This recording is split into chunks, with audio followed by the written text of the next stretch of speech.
seberapa jauh mungkin ya perawat ini sudah maju. Apa sih yang menjadi problem dan Ya, apa sih betul. yang menjadi Juga itu harus siap dengan tantangan. Puskesmas misalnya mengadakan penelitian, nyari S1-nya aja nggak ada gitu ya.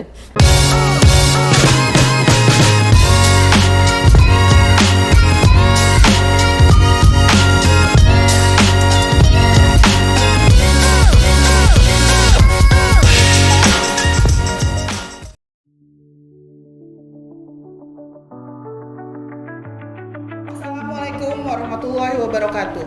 Kami dari DPW PPNI Jawa Barat dalam rangka memeriahkan Hari Ulang Tahun PPNI ke-51 melaksanakan kegiatan podcast dengan para guru besar yang kami banggakan di Jawa Barat. Untuk sesi pertama ini akan diisi oleh Prof. Henny, lalu ada Prof. Hartiah, Prof. Siti, dan juga akan dimoderatori oleh Prof. Yani. Demikian, semoga acara podcast ini memberikan banyak inspirasi kepada teman-teman semua. Terima kasih. Warahmatullahi wabarakatuh. Waalaikumsalam warahmatullahi wabarakatuh. Selamat pagi, Wilujeng Enjing. Pagi juga. Ibu-ibu, hari ini kita merayakan ulang tahun PPNI yang ke-51 dengan topik perawat kuat bersinergi membangun bangsa. Pertama-tama saya ucapkan terima kasih untuk kehadiran dan kesediaannya kepada Prof. Henny Mediani, kepada Prof. Hartiah Harun, dan kepada Prof. Siti Sabaria. Berkaitan dengan HUT PPNI yang ke-51, saya rasa ibu-ibu semuanya merupakan ibu-ibu yang hebat ya. Dan kami ingin sedikit mendapat gambaran visi pandangan ke depan terkait dengan peran perawat dalam bersinergi dalam membangun bangsa. Mungkin pertama saya Prof. Henny mungkin bersedia ya? Boleh. Prof. Henny, menurut Prof. Henny bagaimana kita memaknai perawat kuat bersinergi membangun bangsa? Mungkin disesuaikan dengan tugas Prof. Henny atau tugas perawat dalam perspektif yang dilihat oleh Prof. Henny. Mangga Prof. Henny silakan. Ya, baik, terima kasih Prof. Yani. Menurut saya tema HUT PPNI yang ke-51 ini ya menurut saya luar biasa gitu ya. Dan kita sebagai perawat, tentunya perawat merupakan garda terdepan ya, terutama di tatanan pelayanan kesehatan, yang mana selain bahwa kita merupakan garda terdepan, kita juga merupakan tenaga kesehatan yang paling banyak di antara tenaga profesional kesehatan yang lainnya. Nah, tatanan pelayanan kesehatan tidak mungkin bisa berjalan optimal jika kita tidak bisa berkontribusi dan bila kita tidak bersinergi. Khususnya adalah peran perawat tentunya harus mampu bersinergi baik dengan tenaga healthcare profesional lainnya seperti dokter, farmasi, ya, kemudian juga ahli gizi dan lainnya. Dan juga menurut saya tidak hanya katakanlah di konteks tatanan pelayanan kesehatan, bagaimana kita juga mempunyai peran yang luar biasa menurut saya, bagaimana kita bisa berkolaborasi, bersinergi dengan pemerintah gitu ya.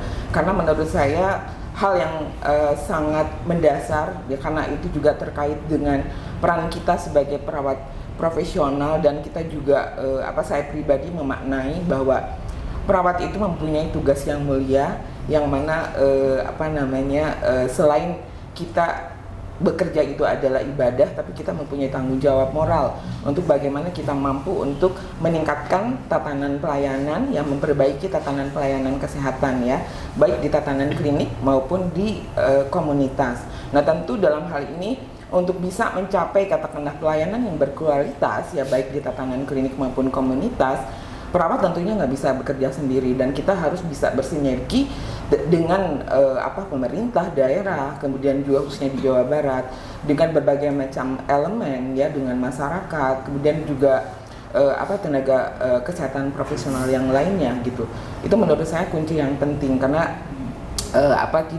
tidak ada kata lain sebagai perawat ya, perawat itu memang harus tangguh gitu ya, harus tangguh dalam hal bagaimana kita bisa menampilkan bagaimana peran kita, kemudian juga performa kita sebagai tenaga profesional yang memang ya khususnya adalah teman-teman perawat di klinik itu bekerjanya luar biasa gitu ya, memberikan asuhan keperawatan pada klien itu tidak sebentar gitu ya, satu shift aja 8 jam. Nah itu tentu juga perawat itu memang harus mempunyai ketahanan, ketangguhan, dan yang paling penting kalau menurut saya adalah kita sebagai perawat harus mempunyai sikap bahwa kita tahu bagaimana kita mempertahankan profesionalisme kita, otonomi kita sebagai perawat, kemudian juga harus memahami scope and practice seorang perawat profesional itu harus seperti apa.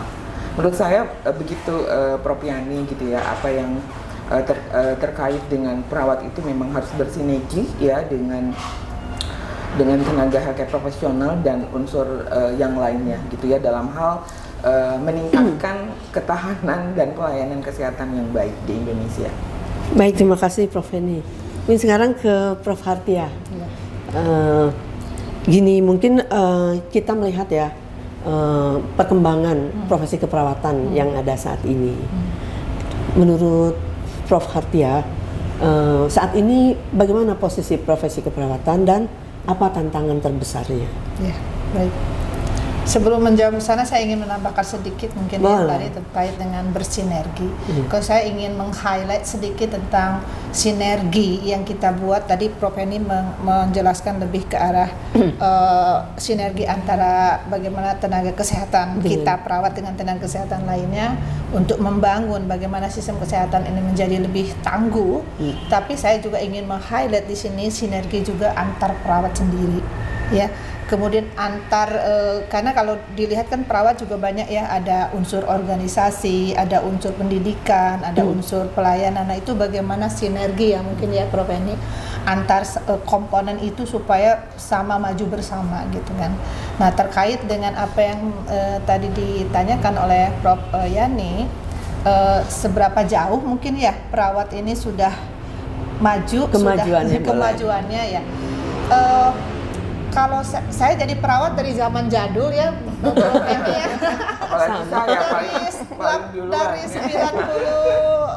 Dari 89 ya, jadi perawat di rumah sakit, betul-betul di rumah sakit dinas sore malam ya, sampai sekarang bisa menjadi seorang guru besar gitu, salah satu guru besar itu. Dari konteks itu saja bagaimana saya merasakan dulu ya, pelayanan keperawatan itu ya dalam arti pelayanan kesehatan secara keseluruhan ya itu sangat ya istilahnya sangat terbelakang, lebih tradisional. Tapi sekarang kan sudah sangat maju ya. Artinya dari keperawatan, dari sisi pendidikan pun kita sudah lihat ya bagaimana seperti gitu ya, cepat sekali ya bagaimana di kebijakan-kebijakan juga sudah mendukung kepada arah bagaimana perawat itu untuk lebih dari sisi pendidikan secara profesional. Sudah S3 juga sudah banyak sekali ya. Kemudian juga kita alhamdulillah ya, mungkin tadi ini hanya sedikit di Jawa Barat ini hanya 7 gitu ya. Baru 7 gitu ya sampai saat ini. Tapi kalau kita lihat saya di grup ya, semua tuh udah sampai 60 sekian itu profesor di se-Indonesia gitu ya. Itu adalah satu bentuk, satu bukti bahwa ya kemajuan itu sudah tinggi ya. Artinya sudah baik kemajuan keperawatan di Indonesia. Hanya tadi mungkin terkait dengan tadi tantangan ya. Nah, tantangan terbesar gitu ya kalau menurut saya itu memang saya masih melihat bahwa gap ya antar tadi, sementara di pendidikan kita sudah sangat jauh, sudah mercusuar perawat udah banyak lah kalau 60 ya, percepatan sekali gitu kan. Tetapi di sisi pelayanan mungkin kita tidak berbicara rumah sakit besar, tidak gitu bicara sedikit ya, mungkin ya puskesmas di ujung atau perkotaan gitu, itu pasti ya mungkin juga profesor bisa lahir dari sana gitu ya kan. Tetapi kan kita berbicara tentang yang ini gitu kan, yang kebanyakan gitu ya. Nah itu gapnya itu masih, saya pikir masih perlu kita pikirkan kembali untuk bagaimana kita bisa berkiprah dan gap ini gap itu tidak terlalu Baik. jomplang gitu Iya. ya. Baik. Prof, Prof, ini bisa tadi Prof, yang tadi menambahkan nggak? betul. Prof. Yang ini Prof ini mungkin menambahkan. Seperti yang tadi sampaikan, gap terutama di pelayanan jauh sekali. Apalagi sekarang banyak ya yang kasus terbaru aja nih Prof. Ada rumah sakit yang memang tidak membayarkan haknya gitu kan ya, sementara kita tuh sudah ada standar upahnya. Sementara tadi dari sisi pendidikan yang sangat luar biasa, tetapi dari pelayanan rumah sakit sendiri masih menganggap bahwa kita itu hal yang menjadi Subordinat, ya. pembagian terpenting Betul, dari iya, komponen iya, rumah iya, sakit. iya. Seperti Mungkin itu, iya. mungkin Bu, Ya, bukan rumah hanya sakit rumah tertentu ya. Mungkin Iya. bukan hanya rumah sakit ya, saya bilang health system juga masih begitu. Iya, betul. Walaupun saya sekarang lagi happening nih beredar ya podcastnya juga atau itu videonya Menkes yang mengatakan perawat tuh Iya, begini betul. harusnya. Yes ya dalam ini, tapi harusnya kan itu juga terrefleksikan di kebijakan Betul. sebenarnya ya. Nah ya bagaimana ini kebijakan memang masih Baik. juga belum. Mungkin saya bisa Baik. menambahkan Prof Yani ya, kalau misalnya kita berbicara terkait dengan apa sih yang menjadi problem dan Ya, apa sih betul. yang menjadi tantangan khususnya dalam konteks profesi perawat ya. Kalau menurut saya memang di satu sisi terkait dengan perkembangan pendidikan yang ada di Indonesia, tentu kita harus ya katakanlah bersyukurlah perkembangan pendidikan sudah semakin baik ya dibanding sebelumnya ya. Sudah ada program pendidikan sampai S3 gitu ya dari beberapa universitas seperti di UI, di UNER dan sekarang di Unpad sudah membuka program prodi S3 keperawatan. Itu dari aspek pendidikan, tapi yang dalam konteks bagaimana katakanlah penghargaan perawat, kemudian juga kalau kita melihat rasio gitu ya antara perawat dengan pasien di rumah sakit ya, tentu ini juga yang perlu menjadi concern kita dan ini juga menjadi tantangan. Kalau saya lihat mungkin kalau orang menganggap bahwa perawat itu sudah overload gitu ya, padahal sebetulnya tidak juga gitu, karena rasio antara perawat dengan pasien itu tidak seimbang gitu loh ya, tidak sesuai, terutama adalah di daerah-daerah ya katakanlah di daerah-daerah Indonesia bagian timur dan masih banyak juga teman-teman perawat yang kualifikasi pendidikannya masih diploma 3, ada juga yang katakanlah masih perawat yang lama. Nah tentu ini juga menjadi tantangan kepada profesi organisasi profesi kita, profesi perawat, dan juga tantangan untuk pemerintah gitu loh. Kalau menurut saya ini saya menjadi prihatin di satu sisi ya. Kenapa gitu ya? Di satu sisi sekarang katakanlah perkembangan perawat itu kan sudah semakin baik, sudah ada baik di tatanan pelayanan perawat yang sudah jadi spesialis, mengikuti pendidikan spesialis, tapi yang katakanlah bisa dikatakan menyedihkan gitu loh. Teman-teman perawat yang sudah menjadi praktisi spesialis itu belum direkognize sesuai dengan kapasitasnya gitu loh Prof Yani. Iya enggak? Jadi kalau misal udah jadi spesialis, ada nggak penghargaan terkait mungkin ada nilai tambah dari fee-nya, dari insentif dan sebagainya. Yang menjadi permasalahan itu menjadi permasalahan umum kalau menurut saya ya, menjadi concern juga. Sekarang kalau misalnya pendidikan, terutama teman-teman perawat yang di praktisi ya, sebagai praktisi, mereka sudah meningkatkan pendidikannya sampai pendidikan S2 atau SP. Nanti setelah pulang kembali ke tempat asalnya ya, tempat pekerjaan atau rumah sakit, nanti dialihkan, dia tidak melaksanakan perannya sebagai tenaga praktisi spesialisnya, tapi dialihkan dia sebagai komite, sebagai manajer. Nah tentu itu juga akan makin akan kurang berdampak gitu lah. Mungkin itu salah satu upaya yang dilakukan oleh institusi rumah sakit. Tapi dari aspek pemerintah sendiri itu sih kalau menurut saya masih kurang, dan banyak juga yang katakanlah perawat-perawat yang mendapatkan ya katakanlah income-nya masih rendah. Betul, gitu loh. betul. Itu juga menjadi PR kita ya, PR kita sebagai ya katakanlah sebagai yang mungkin yang dianggap kita tokoh ataupun misalnya kita organisasi, profesor PPNI. dari organisasi, itu adalah peran bagaimana kita bisa tadi fungsi sinergi juga gitu loh Prof Yani, bagaimana kita dengan bisa mengadvokasi ke pemerintah dengan melihat situasi yang seperti ini gitu sih. Baik. Itu juga hal ya enggak? Betul, Ya betul. itu. Itu menarik sekali tadi Prof Yani terkait bagaimana advokasi kita pemerintah,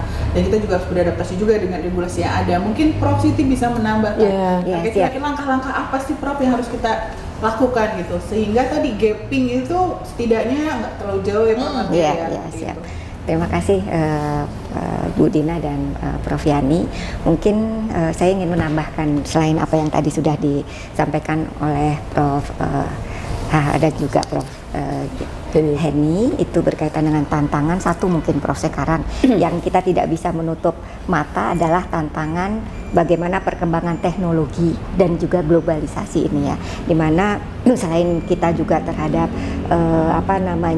kemajuan dari teknologi kesehatan yang terus setiap hari berkejaran, dan kita juga harus berkejaran dengan hal tersebut. Apakah kita mampu perawat untuk bisa terus mengupdate pengetahuan, keterampilan, skill lah ya, yang berkaitan dengan bagaimana kita menggunakan kemajuan teknologi ini untuk memberikan pelayanan yang terbaik untuk masyarakat. Kemudian juga tantangan global. Kita tidak bisa menutup mata kenapa kita harus benar-benar berkejaran dalam 5 tahun terakhir, karena misalnya kondisi global kita dengan adanya pandemi, dengan adanya artinya perawat juga itu harus siap dengan tantangan yang terjadi di global ini. Apakah kemampuan kita menghadapi situasi krisis dan sebagainya, ini juga perlu kita tingkatkan. Nah, kalau kita kaitkan dengan pertanyaan Bu Dina tadi yang berkaitan dengan mungkin strategi apa yang bisa kita lakukan, itu tentu saja baik dari internal perawat itu juga harus menjalin strategi, tapi juga dari eksternal kita juga perlu merangkul. Tadi sudah disebutkan berkaitan dengan bagaimana kita harus terlibat dengan program-program dari pemerintah, khususnya bagaimana kita ingin membangun supaya bangsa ini menjadi kuat. Kalau kita hanya sendiri-sendiri, tidak bersinergi, artinya program-program yang dicanangkan pemerintah itu kita harus include di sana. Kemudian kita juga perlu salah satunya tadi menjadi agent ya dalam kesehatan, perubahan dalam kesehatan, dan juga advokasi. Saya kira kita perlu menjadi change agent sehingga kita menjadi advokat yang memperjuangkan kepentingan masyarakat itu melalui penetapan kebijakan pemerintah. Jadi kita tidak boleh tutup mata pemerintah udah kita berubah saja menjadi B, tidak demikian, tapi harus bersinergi. Kemudian juga di pendidikan demikian. Jadi bersinergi di dalam kebijakan pemerintah, kemudian dalam pendidikan, kemudian juga dalam pelayanan, dan yang terakhir mungkin bagaimana kita bersinergi langsung pada kepentingan masyarakat itu sendiri. Terutama tadi Prof H juga Prof ini mengatakan justru yang menjadi fokus kita bukan kondisi-kondisi yang ada di kota-kota besar, justru yang ada di pedesaan ya, yang di rural gitu ya, yang di Indonesia perbatasan atau yang di timur itu kita melihat bahwa untuk mengejar adanya tadi tantangan-tantangan itu kita dari organisasi, bahkan di dalam institusi organisasi PPN itu harus mendorong dengan apa saja, dengan misalnya pendidikan atau edukasi terhadap anggota-anggotanya, harus menjadi wadah yang baik untuk mempersatukan suara mungkin, kemudian juga menjadi tempat untuk memperjuangkan hak-hak perawat itu sendiri. Kemudian juga dapat PPN itu harus bisa memastikan bahwa setiap anggotanya ini memiliki kemampuan untuk berkontribusi pada pembangunan kesehatan di Indonesia ini. Mungkin seperti itu tambahannya. Ya, terima kasih. Ya. Mungkin makasih Prof Siti Sebel ya. Mungkin saya ada sedikit, moderator boleh kasih ya, boleh kasih. Kalau saya ada sedikit perspektif yang mungkin kan tadi sudah disampaikan ya, yang tadi saya melihatnya salah satu tantangan untuk bersinergi itu tadi kan kita melihat perawat ada di berbagai area ya, terutama kalau kita ke puskesmas gitu ya. Kalau saya ke puskesmas misalnya mengadakan penelitian, nyari S1-nya aja nggak ada gitu ya. Paling top D3 misalnya gitu ya. Menurut saya salah satu hal yang harus kita perjuangkan untuk meningkatkan daya saing kita dalam bargaining. Tadi kan rekognisi dari profesi lain itu misalnya ada yang masih kurang, misalnya dari rumah sakit itu masih kayak ada yang memberikan gaji tidak sesuai standar gitu ya. Mungkin saya melihatnya untuk pertama ya, sistem kesehatan itu kan agak gender itu ya, agak gender sedikit lah. Saya nggak sebutkan ya, agak ada suka jadi dalam memperlakukan itu suka ada sedikit berbeda perasaan saya ya tadi, tapi kan tadi udah disampaikan tuh. Nah, sebetulnya dari sini sebenarnya WHO udah lama mencanangkan pentingnya gender mainstreaming, termasuk untuk organisasi seperti keperawatan, di mana walaupun sekarang sudah banyak juga didominasi oleh pria, Sudah hampir balance. Ya, hampir balance, tapi cap gendernya masih belum hilang sedikit, tapi sudah banyak sekali berkurang dibanding saat kita awal jadi perawat ya mungkin ya. Nah, menurut saya salah satu hal untuk mengatasi ini adalah tadi penguatan profesi itu sendiri. Penguatan profesi melalui sebagai profesi, penguatan profesi itu adalah harus dilakukan melalui jalur pendidikan ya. Nah, jalur pendidikan yang mungkin bagaimana pendidikan itu bisa menjangkau daerah terpencil. Ya dengan sekarang dengan sistem online kayak gitu ya, PJJ. Nah, bagaimana sehingga dia bisa terupdate pengetahuannya. Nah, dari pendidikan itulah nanti posisi itu bisa meningkat. Posisi bisa meningkat, daya tawar bisa meningkat, dan fee juga bisa meningkat. Dan yang paling penting critical thinking dan kapasitas dia sebagai profesi juga meningkat. Jadi itu sangat baik. Mungkin kita karena saya dari segi pendidikan, saya berpikirnya bagaimana pendidikan kita itu harus juga memberikan kesempatan kepada perawat yang ada jauh di daerah sana bisa menikmati pendidikan tanpa meninggalkan tugas.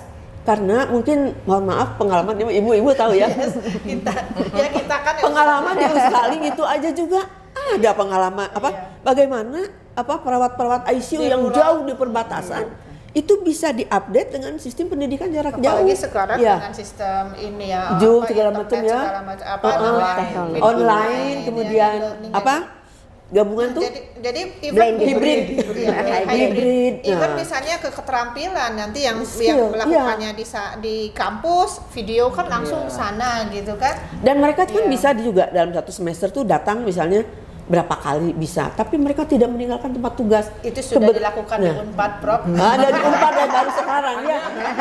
Mungkin ini Prof Yani. Nah ini nih maksud saya tuh yang memang jadi masalah itu adalah dari aspek pemerataan gitu loh.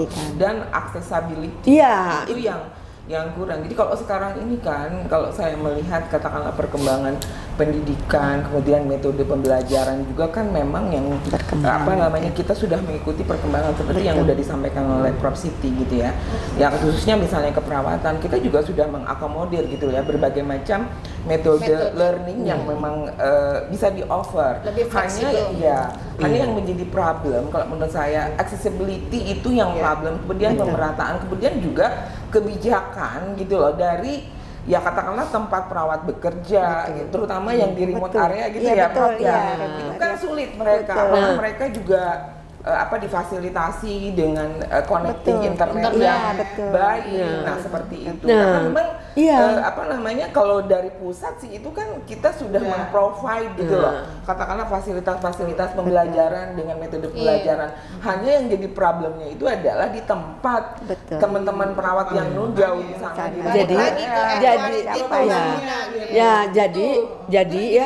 Jadi isunya adalah bagaimana memperjuangkan pendidikan itu bisa diakses oleh perawat di remote area di puskesmas, dan bagaimana itu tuh ada kebijakan di tingkat misalnya pemerintah daerah, Dinkes misalnya, dan itu bisa dipropos juga ke pusat, karena itu memberikan dampak justru peningkatan kualitas pelayanan di remote area. Iya, tapi ini mungkin saya juga sharing. Tadi dengan saya lagi saya lagi, ini kan sebenarnya bagus sekali Iya. ya, apalagi perawat puskesmas gitu ya, nanti masih banyak sekali pasukan kami ini yang D3 gitu. Soalnya kan Betul. bisa di upgrade gitu kan dengan melalui PJJ atau e-learning atau hybrid gitu. Cuman dan juga harus disediakan biayanya, Ya, nggak itu mungkin tadi kan yang ya yang oleh jadi pemerintah. problemnya Cuman tuh memang itu. memang Departemen Kesehatan ya, kita bicara Departemen Kesehatan, mungkin juga otonomi daerah nanti terkait Iya. dengan dinas kesehatan. Ini kayaknya belum terlalu Belum ini ya, belum sinergi. terlalu sinergi Nah, gitu kan. maksudnya Ada beasiswa Iya. terbatas, Iya. ada aturan boleh PJJ, tetapi dibilang di situ jelas-jelas di dalam peraturan Menkesnya itu bahwa PJJ yang diakui oleh Kementerian Kesehatan nanti untuk bisa naikin grade-nya ya, Diakui, itu yang harus diakui. harus yang terakreditasi oleh Departemen sana, Dikti, oleh Dikti. Dikti. Iya. Artinya kan berarti harus program prodi sendiri, Iya, Prokendi. betul, Nah, iya. prodi sendiri kan terbatas. Ya. Ya, itu Nah, tadi. sebenarnya kan nggak usah prodi sendiri harusnya. Bagaimana ini kan di peluang semua, di hampir semua universitas baik negeri maupun swasta, mereka sudah melakukan hybrid kan. Iya. Nah, sebenarnya kan bisa dengan itu sebenarnya saja gitu. Cuman Hanya ya memang tadi, balik lagi.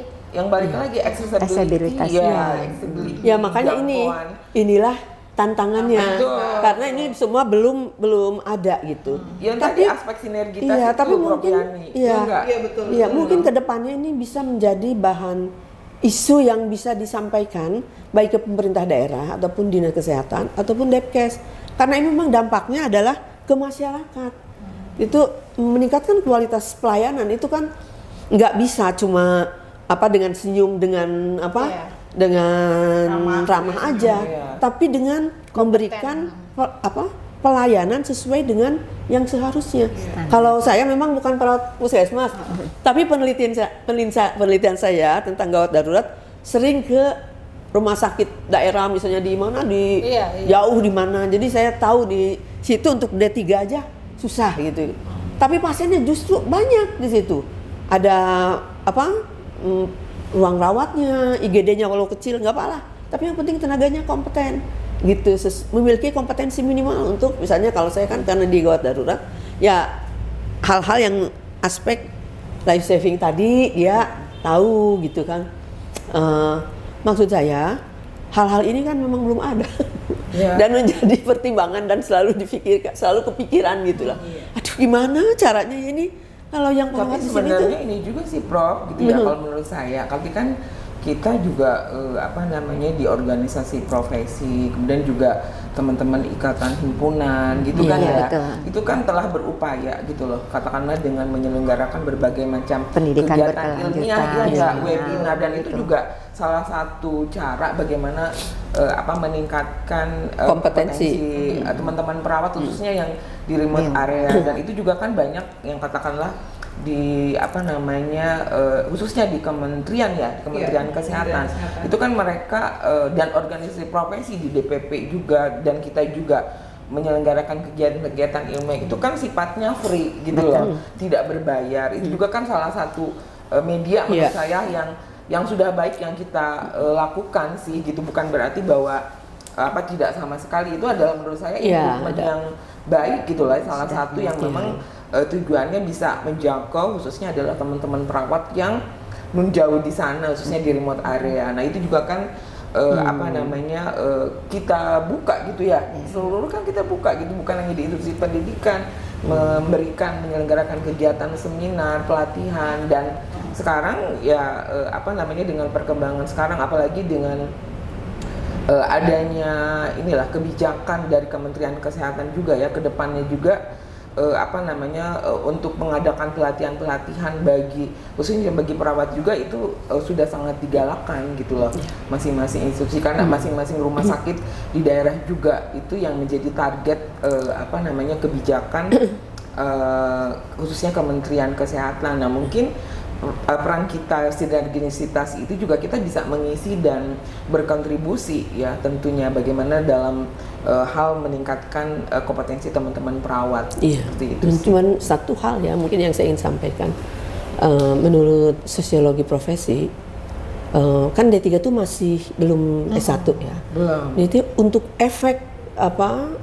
untuk bargaining, untuk profesionalisme, untuk positioning positioning dari perawat itu sendiri dalam pelayanan kesehatan. Untuk negosiasi. Untuk negosiasi. Jadi minimal itu ada di level itu. Iya. Menurut sosiologi profesi. Jadi kalau pelatihan emang itu harus selalu diadakan ya untuk update. Iya. Tapi mungkin ini juga menjadi salah satu hal yang harus kita pikirkan, bagaimana membantu, bagaimana OP gitu bisa, tadi kan belum ada jalurnya, aksesibilitasnya juga sulit. Tapi bagaimana caranya? Tapi saya pernah tanya, kenapa nggak ngelanjutan? Susah Bu meninggalkan tugas gini-gini. Kalau masih di tempat tugas, bayar sendiri, bisa sih Bu bayar sendiri, asal jangan mahal-mahal. ada ujungnya maksudnya. Maksudnya mereka juga sebetulnya tidak berkeberatan juga. Jadi banyak Baiklah. sekali ya Prof Yani ya tantangan. Iya, gitu. betul. Enggak, Budin. Oke, tadi menarik sekali tuh. Jadi teknologi juga memiliki kontribusi yang Iya. paling signifikan ya. Sementara Iya, kita sebagai- bisa membantu tuh. Kita kayaknya gimana ya upaya kita untuk ini Prof, ya nih terkait tentang teknologi dan inovasi dalam keperawatan. Silahkan Prof. Siti dulu mungkin. Siap. Baik. Mungkin satu ya, bahwa bagaimana kita mempunyai strategi untuk mengembangkan teknologi atau menjadi sarana kita lah untuk melebarkan kiprah kita. Kebetulan bilang saya di Woundcare ya, bahwa saat ini ya di Woundcare ini bagaimana kita Woundcare Iya, keperawatan luka ini banyak mengembangkan teknologi yang sebenarnya bisa kita share dan kemudian kita jadikan program-program yang memang bisa meningkatkan kompetensi perawat. Kami dari Inwekna ya, Himpunan Perawat Luka, Stoma dan juga inkontinен ini banyak mengembangkan dari banyak dressing yang tadinya hanya sifatnya konvensional gitu, kemudian menjadi modern dressing gitu ya, itu kita lakukan. Kemudian bagaimana teknologi yang menggunakan 3D untuk perawatan luka, kemudian stem cell yang bisa digunakan untuk mempercepat penyembuhan melalui regenerasi yang lebih cepat. Kemudian kami juga sering men-share bagaimana teknologi dengan menggunakan laser, vibration dan sebagainya ini harusnya bisa dikembangkan lebih lanjut di kemudian hari. Nah, disinilah perlu kolaborasi dan sinergi tadi, baik dari praktisi maupun dari pendidikan, sehingga teknologi ini nantinya bukan saja dikonsumsi atau bisa diterapkan di rumah sakit besar atau di tingkat klinis, tapi juga bahkan bisa dinikmati oleh masyarakat sendiri, bisa secara mandiri menggunakan teknologi tersebut.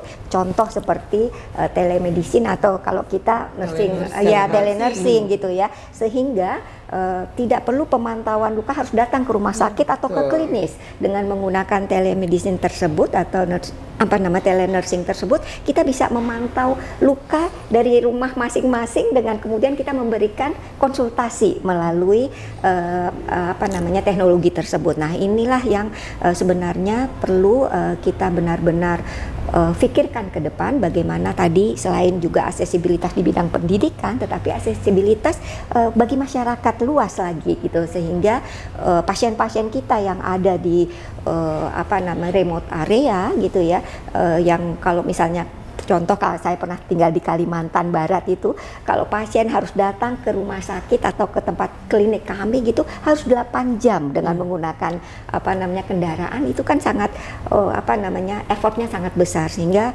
dengan kemudian kita kembangkan melalui teknologi itu kita bisa memantau seperti itu. Nah, mungkin di bidang lain Prof atau Prof ini bisa menambahkan, mangga silahkan ya. Mungkin kaitannya sama beliau adalah perawat Paliatif komunitas. Lebih ke arah ini Prof. Kan kita sebagai salah satu peran perawat mengedukasi masyarakat ya Prof ya, dengan menggunakan teknologi yang ada. Gimana menurut Prof? Wah, ini sama aja dengan tadi kalau kaitan dengan edukasi ya, kita bisa menggunakan berbagai teknologi sebagai alat bantu kita untuk menjangkau sasaran dari baik itu promosi kesehatan maupun pendidikan kesehatan kepada masyarakat. Sehingga kalau tidak menggunakan teknologi kan kita hanya hadir fisik hanya terbatas. Ini mungkin juga lebih luas ya kan, lebih luas.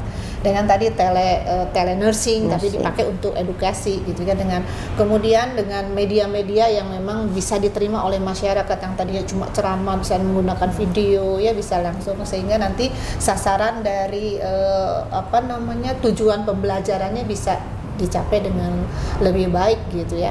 Cuman kalau saya tadi juga ingin menambahkan juga, ini sebenarnya telenursing ini baik sekali ya, baik sekali kita, apalagi tadi ya menjangkau, apalagi saya misalnya orang puskesmas itu kan kita wilayah luas ke rumah, betul. hanya untuk memantau pasien misalnya yang stroke ya, belum tahu cara mandiinnya, belum tahu cara merawat, kan nggak harus ini, kita memang ke sana awalnya datang, tapi kemudian kalau pemantauan kan kita cuma bisa lihat melalui Sudah diajarkan. ya segala macam pemantauan bisa dilihat gitu ya.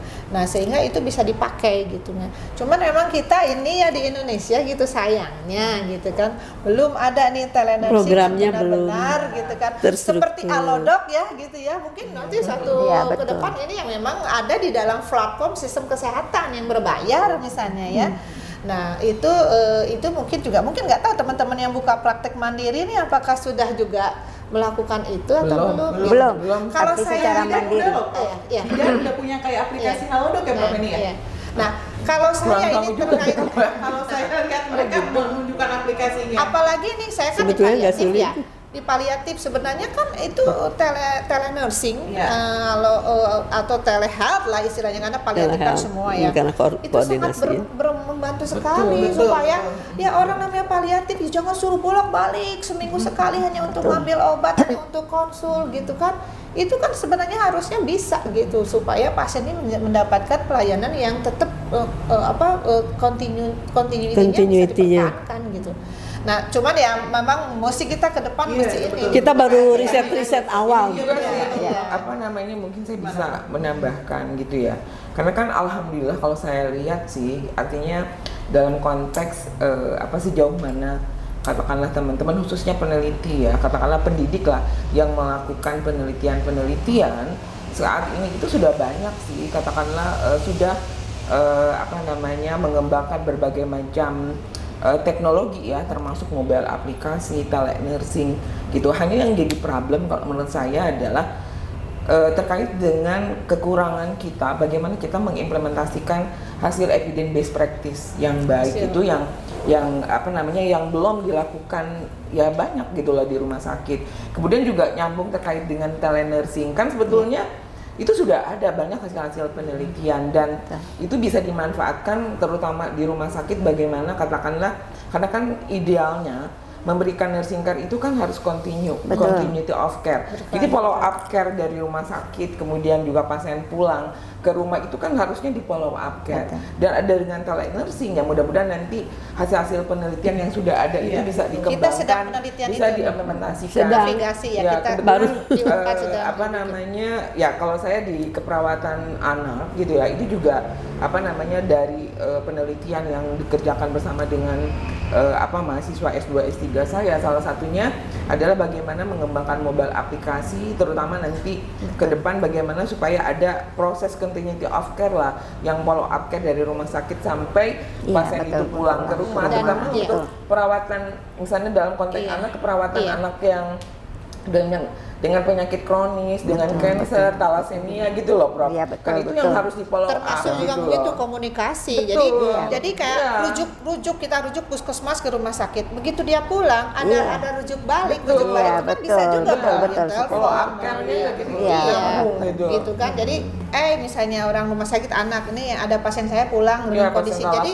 Jadi kita istilahnya serah terima askepnya itu melalui telehealth gitu, telenursing dengan perawat puskesmas gitu. Yang bisa kita lakukan sebetulnya gitu, ya enggak? Iya, mungkin PR lah ke Nah, depan. kita sedang buat di Unpad, kita memang kan proyeknya mungkin Prof Yani tahu, kita yang hibah sekarang itu memang aja ke sana. Jadi ada proyek Prof Kusman, proyek saya juga itu terkait dengan ngomongin tentang koordinasi itu dengan menggunakan mobile health dan telenursing. Mudah-mudahan bisa menjadi satu prototipe ke depannya. Baiklah. Baiklah, Bu. ini karena waktu juga udah habis. Prof, kita terakhir aja ya Prof ya. Ini yang tentang ini. motivasi. Ya, pesan untuk para perawat muda Betul. dari mungkin dari Prof. Prof. Eni Eni dulu, dulu, Prof. iya. Atia dan Ya, pesan Ya. inspirasi dari Ya, para profesor inspiratif. keperawatan. Ya. Untuk perawat. Untuk Ya, perawat-perawat untuk muda. teman-teman perawat. Oh, oke. Supaya Perawat bisa- muda, ya. Heeh. Ya kalau saya melihat ya artinya ada key message lah ya yang apa namanya untuk teman-teman junior perawat muda khususnya yang ada di Jawa Barat. Artinya memang kita sebagai perawat harus terus ya continue, katakanlah kita melakukan improving capability yang terkait dengan bukan aspek apa namanya pengetahuan, kemudian juga bagaimana kita bisa berkontribusi lebih besar, bersinergi khususnya ya untuk apa namanya dengan berbagai elemen lah yang terkait dengan apa di mana posisi kita berada. Tentu juga kita juga harus yakin dan terus tetap apa namanya niat kita bekerja itu adalah ibadah tentunya, dan apa kita bekerja harus ikhlas, dan sebagai perawat ya kita harus bangga bahwa kita harus be proud of to be a nurse because apa? Karena kita adalah apa namanya ya mungkin di antara tenaga kesehatan profesional yang lain kita yang katakanlah bukan karena memang sifat kitanya ya bagaimana kita memberikan caring secara ikhlas, bagaimana juga ya katakanlah kalau dilihat bagaimana itu karena ibadah tentu apa namanya penghargaan dan ya katakanlah hal yang memang apa yang kita kontribusikan untuk perawat khususnya perawat Indonesia, dan juga bagaimana kita bekerja sesuai dengan apa namanya profesi kita. Kita harus menunjukkan bekerja secara profesional dan bertanggung jawab ya, responsibility, mempunyai moral responsibility yang baik gitu ya. Itu barangkali apa namanya key message dari Untuk saya teman-teman ya perawat. untuk teman perawat muda ya. Jadi tetap semangat menjadi perawat Indonesia yang mempunyai tanggung jawab yang luar biasa. Luar biasa. satu kalimat dari Prof. Haha. Ya, silakan, Satu Prof. kalimat. Satu kali, oke. Tegakkan badan, tunjukkan bahwa Anda bangga menjadi seorang perawat. Ya, buktikan dengan belajar, terus belajar untuk mengasah kompetensi, dan Anda perawat menjadi garda terdepan di surga kalau kita tulus dan ikhlas. Di dunia Masya Allah. juga pelayanan kesehatan juga. Saya di surga. Di surga. Ya, silakan Prof. Siti. Satu kalimat. Satu Ambil kalimat. ya, satu satu kalimat. kalimat. Satu kalimat juga ya. Ya, silakan. Baik ya, jadi melanjut dengan apa yang sudah disampaikan sebelumnya untuk adik-adik perawat muda, tetaplah semangat dan kemudian bahwa langkah kecil yang teman-teman lakukan kecil saja, tapi itu merupakan memberikan dampak yang besar bagi masyarakat. Oleh sebab itu teruslah untuk menjadi pelita dalam kegelapan yang sakit, mendampingi kesembuhan, dan kemudian dengan sentuhan sebenarnya itu akan memberikan sesuatu yang sangat berarti bagi masyarakat kita. Mungkin itu yang bisa kami sampaikan. Terima Saya, kasih. Iya. Ya. Terakhir Prof. Yani sebagai Baiklah. moderator. Silakan Prof. Baiklah, harus bangga menjadi perawat, dan perawat yang bekerja secara profesional memberikan pelayanan tidak hanya berbasis insting saja, tapi berbasis evidence. Terus belajar, meningkatkan pengetahuan, skill, sehingga bisa memberikan yang terbaik buat masyarakat. Hidup perawat Indonesia. Masya Allah, luar biasa. Terima kasih banyak. Iya, karena waktunya udah habis ya Prof. Yani ya. Iya. Jadi bukan pengen udahan nih, sebenarnya pengen ngobrol banyak, panjang Iya. kali lebar. Kapan lagi kita bisa ngobrol dengan para guru besar yang luar biasa ini. Bisa. Tetapi karena waktu juga terbatas dan kami juga meyakini bahwa guru besar ini sangat sibuk waktunya teman-teman. Jadi kita kontrak hanya 1 jam, tapi mudah-mudahan di kesempatan yang lain kita bisa diskusi panjang kali lebar lagi ada di Hari Internasional Nursing Day Siap. di beberapa bulan ke depan. Ya, Terima siap. kasih Terima kasih banyak. undangannya. Terima kasih Prof. Eni, Prof. Hafa, Prof. Siti Sabaria. Iya. Terima kasih Bu Dina. Terima kasih semuanya. Terima kasih semuanya. Assalamualaikum. Warahmatullahi wabarakatuh. Assalamualaikum.